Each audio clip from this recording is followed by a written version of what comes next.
Oke, kembali lagi dengan Akademi Cuan. Kali ini aku mau mengulas beberapa emiten lagi, tapi dengan sektor yang berbeda. Jadi langsung mulai aja ya. Nah, di sini ada yang pertama PTBA. PTBA ini Bukit Asam, dia di sektor batubara mining. Nah, untuk penjualannya batubara dari PTBA ini kurang lebih dia hanya lebih banyak jualnya tuh di Indonesia. Jadi untuk sisi ekspornya gak gitu terpengaruh. Misalnya harga batubaranya anjlok dan gak ada permintaan di luar negeri. Nah, salah satu contohnya itu ini berita baru tadi siang, tanggal 12 Juli. Nah, di situ ada permintaan Jepang sama India mulai anjlok. Nah, ini kemungkinan untuk PTBA tidak terlalu signifikan karena kebanyakan jualnya dalam negeri. Nah, jadi untuk yang masih pegang komoditas batubara agak berhati-hati untuk di tanggal 13 Juli nanti sampai minggu depan karena harganya itu kemungkinan bakal anjlok lebih dalam. Di sini juga diprediksikan akan semakin sulit untuk menembus $60 per tonnya. Jadi untuk yang masih pegang komoditas batubara agak berhati-hati. Nah, untuk tanggal 13 nanti PTBA bakal bergerak kemana? Ini kelihatan udah beberapa minggu ya sideway-nya. Untuk pergerakan harganya sih kurang lebih dia akan bergerak sideway antara 1995 sampai dengan 2130.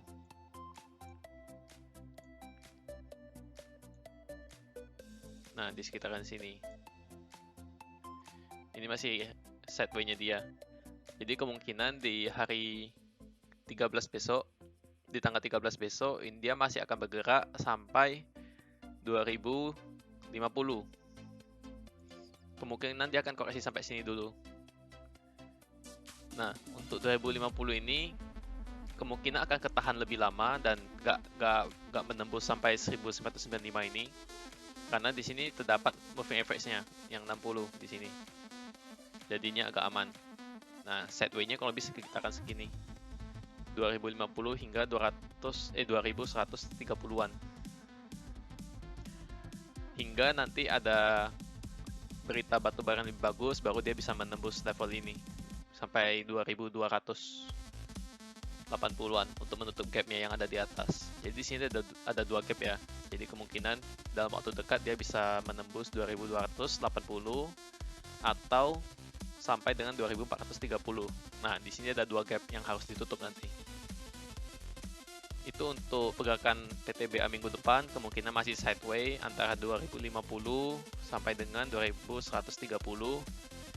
Nah, semisal kalau 2050 ini dia jebol, dia mentok-mentok juga hanya sampai 1995. Jadi di sini titik amannya untuk pergerakan sideway-nya. Misalnya kalau jebol di bawah 1995 agak berhati-hati karena akan jebolnya lebih dalam lagi. Nah, kita lihat secara week-nya ini juga kelihatannya sideway, tapi di sini dia menunjukkan ada pelemahan. Jadi kemungkinan bakal downtrend dia, bukan uptrend dulu. Di sini kelihatan dia melemah ya, moving average-nya hampir menyentuh moving average 10-nya di sini. Jadi kelihatannya dia downtrend. Nah, tapi kemungkinannya sih lebih ke arah sideway kalau per day-nya. Gimana secara dengan bid-nya? Ini kemarin yang di hari Jumat, tanggal 10, kelihatan kalau dia downtrend terus mendekati penutupan ada sedikit kenaikan. Nah, kemarin itu ketahan di sekitar 2070. Untuk prediksiku besok itu di hari Senin tanggal 13 kemungkinan dia akan menyentuh 2050 sebagai titik supportnya. Baru nanti melihat arah selanjutnya apakah akan ke 1995 di sini atau dia akan balik menguat ke 2130. Nah, ini untuk yang PTBA. Jadi untuk teman-teman yang masih pegang sektor komoditas batubara kayak gini, itu jangan dipegang long term dulu, mendingan short term trading aja. Oke, itu untuk yang PTBA. Selanjutnya masuk ke Wika untuk sektor konstruksi. Nah, ini yang properti. Ini kemarin kita lihat di hari Jumat, dia nggak bisa menguat ke 1330, jadinya ada pelemahan dan sudah menyentuh di sini 1240. Nah, ini udah mulai berhati-hati ya kalau untuk hari Senin besok karena dia kemarin melemahnya lumayan banyak ini. Nah, di mana titik amannya seharusnya dia melakukan pantulan di 1235 di sini. Nah, semisal di 1235 kalau dia nggak kuat untuk mantul, dia setidaknya koreksinya cuma boleh sampai di sini. 1120. Kalau semisal dia nggak kuat bertahan di dua ini, maka dia akan menunjukkan adanya pelemahan. Dia akan menurun hingga 1165 di sekitar sini. Dan untuk beberapa minggu ke depan sepertinya ini masih akan sideways karena sisi konstruksi dan properti masih agak melemah. Jadi untuk hari Senin besok, dua titik ini sebagai titik kuncinya. Apakah dia akan mantul? Kalau mantul, dia akan mencapai titik sini.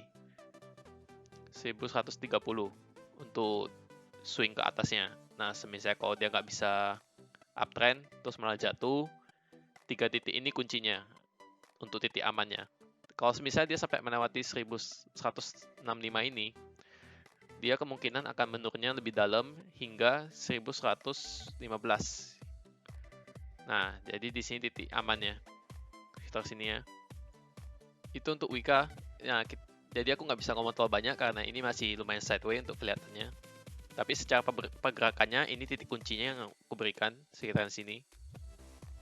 Nah, untuk secara bitnya pun kita lihat. Nah, kemarin tuh dia menguatnya di sini ya. 1235, ini titik kuncinya, supportnya. Semisal kalau tembus ini, lebih berhati-hati karena jebolnya akan lebih dalam.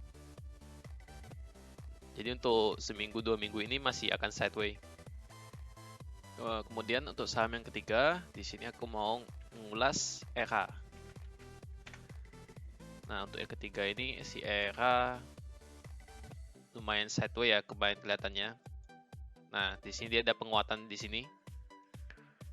Untuk hari Senin besok, perkiraan akan melemah. Kenapa melemahnya? Di sini kita lihat dia menguatnya sangat tinggi di tanggal 7. Kemudian konsolidasi 2 hari, kemudian menguat lagi di hari Jumatnya sampai menyentuh 1345 ini, kemudian melemah. Nah, untuk Senin besok sebagai titik amannya, ERA tidak boleh konsolidasi lebih dari 1300. Semisal kalau sampai menembus ini, di kemungkinan ERA akan melemah hingga 1285 hingga sini. Atau bahkan jika masih melemah lebih dalam, dia akan sampai 1255. Nah, ini pergerakan sideways yang aman. Semisal kalau dia menembus di bawah 1255, lebih baik langsung cut loss dan lebih berhati-hati. Tapi semisalnya ERA mampu untuk mantul di area sini, dia akan mencapai titik high yang lebih baru atau dia mencapai titik high yang sebelumnya di sekitar 1400 di sini. Nah, jadi untuk Senin besok, misalnya kalau masih merah atau konsolidasi, ini dua titik wajarnya, 1285 dan 1255. Dan juga kenapa aku bilang ini besok gak begitu kuat naiknya, karena di sini kelihatan volume indikatornya juga tidak terlalu banyak untuk hijau barnya ini. Jadi kemungkinan dia masih bisa menurun. Coba kita bedah secara weeknya. Nah, kalau secara weeknya kelihatannya sih masih sideways ini, jadi belum begitu kelihatan.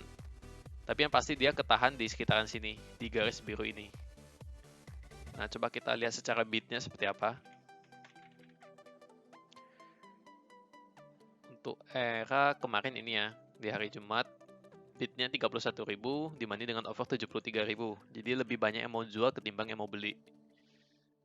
Nah, di sini terdapat lumayan stabil sih kalau dilihat dari bitnya, jadi kemungkinan dia sideways dulu.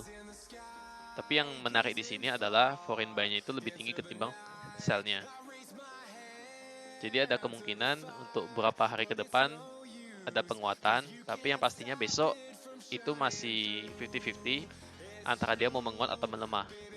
Jadi bisa diperhatiin dulu, kalau misalnya menguat bisa langsung masuk dengan target 1400. Ini untuk sektor ERA. Ini ya, kita bisa lihat dia tebalnya ada di sini. Ini kuncinya 1350.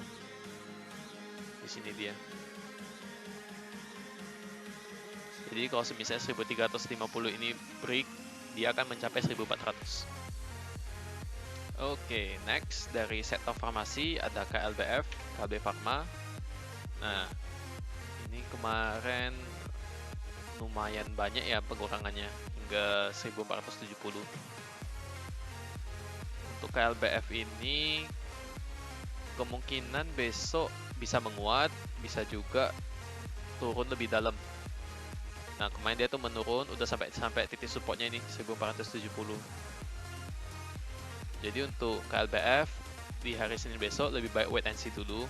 Tapi kalau misalnya besok dia menguat, itu bisa langsung masuk, langsung HK aja. Jadi di sini titik amannya 1470. Tapi kalau misalnya dia sampai jebol 1470 ini, titik supportnya kurang lebih dia kan di sini 1430. Di sini menjadi titik supportnya. Nah, jadi untuk KLBF ini lebih baik wait and see dulu di hari Senin karena ini menunjukkan downtrend. Di sini moving average-nya mau menyentuh moving average 10. Lumayan dalam sih kalau sampai turun lagi ini. Tapi kalau secara week-nya kita beda, ini sebenarnya masih memungkinkan untuk uptrend karena di sini dia terjadi konsolidasi tapi belum menyentuh lebih dari setengahnya yang hijau kemarin. Nah, jadi untuk minggu depan ada kemungkinan si KLBF ini masih akan menguat. Nah, di sini kalau kita bedah secara week, yang menariknya adalah titik supportnya dia akan menjadi di sini 1460. Ini akan menjadi titik supportnya KLBF selama minggu depan. Kalau misalnya 1460 ini jebol, yang menjadikan support selanjutnya adalah di sini 1430. Gimana kita lihat secara bitnya dulu KLBF. Nah, di sini kita bisa lihat ya, titik supportnya benar di 1465. Jadi kemungkinan untuk hari Senin besok ini bisa menguat sih, tapi lebih baik wait and see dulu di pagi harinya. Tapi kalau benar-benar menguat di pagi hari, bisa langsung HK dengan target tetap di sini, karena dia ketahannya di sini 1530. Ini sebagai titik take profitnya di sini. Tapi kalau misalnya masih bisa tembus 1530, dia masih ada kemungkinan untuk naik lebih tinggi lagi. Kita coba pakai Fibonacci. Nah, kalau misalnya dia berhasil break di 1530, dia akan mencoba hingga 1540. Dia mencoba support resistennya lagi. Misalnya kalau break, dia akan mencoba di 1570. Nah, jadi ini yang akan menjadi titik resisten dan juga supportnya untuk KLBF selama seminggu ke depan. Ini titik kuncinya. Oke, yang dua terakhir di sini aku mau ulas yang namanya HKMU. Nah, ini kemarin udah beberapa hari sideway, belum ada kenaikan atau penurunan signifikan banget. Nah, di sini kuncinya itu supportnya ada di sini. Ini kemarin dia sudah menurun hingga 81, terus menguat sedikit ke 82, tapi ini masih kemungkinan bakal menurun. Jadi penurunannya itu pergerakannya sekitaran sini 79 atau di sekitaran 76. Jadi kalau teman-teman mau beli, ini bisa di sekitaran harga sini 76 sampai 79 kalau mau HK. Terus pergerakannya dia bisa take profit di angka 85. Nah, menariknya di sini kalau misalnya 85 ini berhasil jebol atau 86, dia akan menguat hingga 96. Jadi range profit ini lumayan wide ya. Jadi bisa disesuaikan.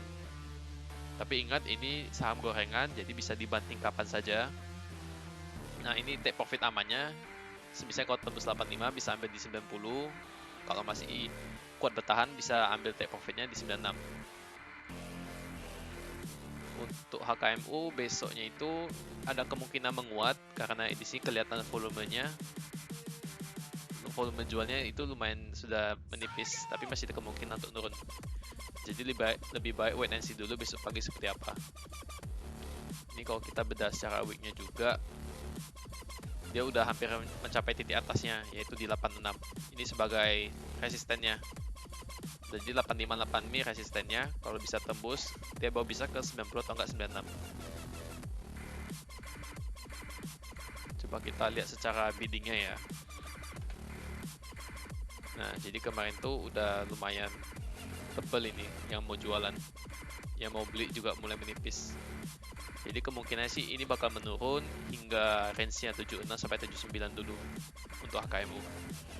Jadi lebih baik untuk besok Senin dilihat dulu bisa menguat atau tidak. Kalau misalnya bisa menguat, itu bisa langsung masuk, dan kalau bisa tembus 8586 ini, dia akan menguat hingga 90.